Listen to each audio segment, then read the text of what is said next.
I have for the identity of what is a god.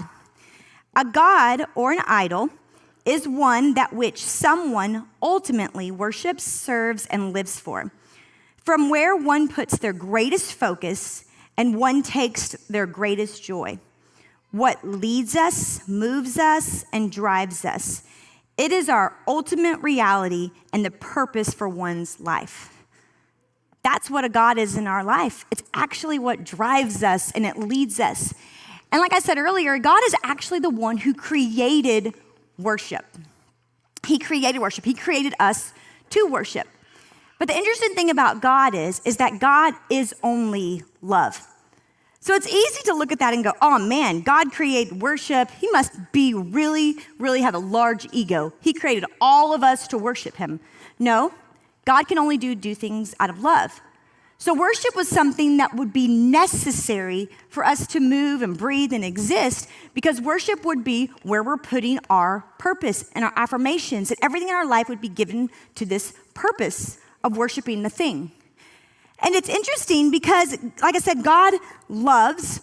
So not only does love give us purpose and meaning, but what's interesting about worship is what you worship, you become like. So by us worshiping our one and only true God, we would become like him and have his nature. And so worship was actually something designed by our Creator out of a manifestation of his love for us.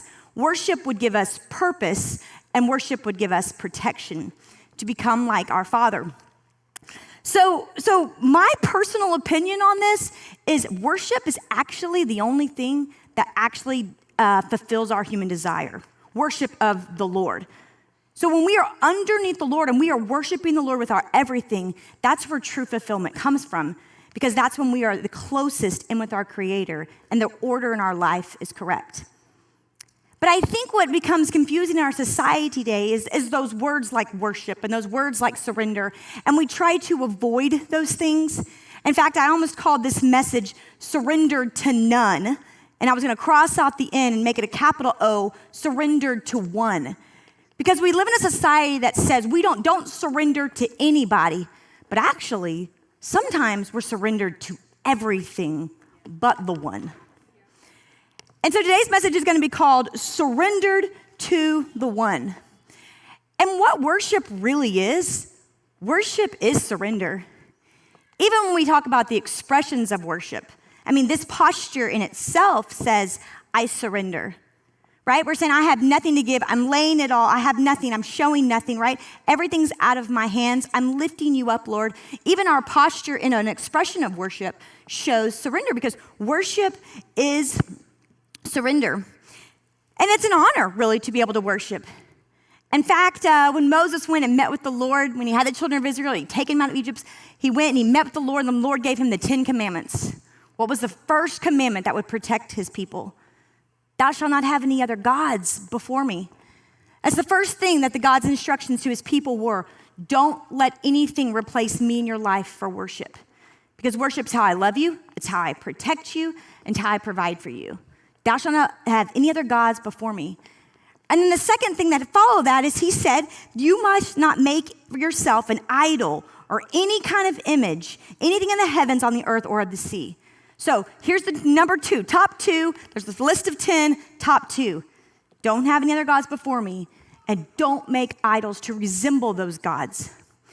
So right there in that season, Moses goes back up the mountain to go talk to the Lord again, has this great time with the Lord. He hears some hooting and hollering going on, comes down the mountain, and guess what they've done? Exactly what God says do not do. So I want to pick up here in Exodus chapter 32. When the people saw how long it was taking Moses to come back down the mountain, they gathered around Aaron. Come on, they said, make us some gods who can lead us. We don't know what happened to this fellow Moses who brought us out of here from the land of Egypt. So Aaron, Moses' brother, the leader of the Levitical priests, just so we're clear, says to them, take the gold rings from your ears of your wives and sons and daughters and bring them to me. All the people took the gold rings from their ears and brought them to Aaron. Then Aaron took the gold, melted it down, and molded it into the shape of a calf.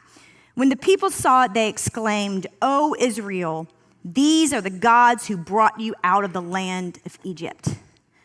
So we look at this story, right? And how many of you look at this and you think Aaron and these people are absolute idiots, right?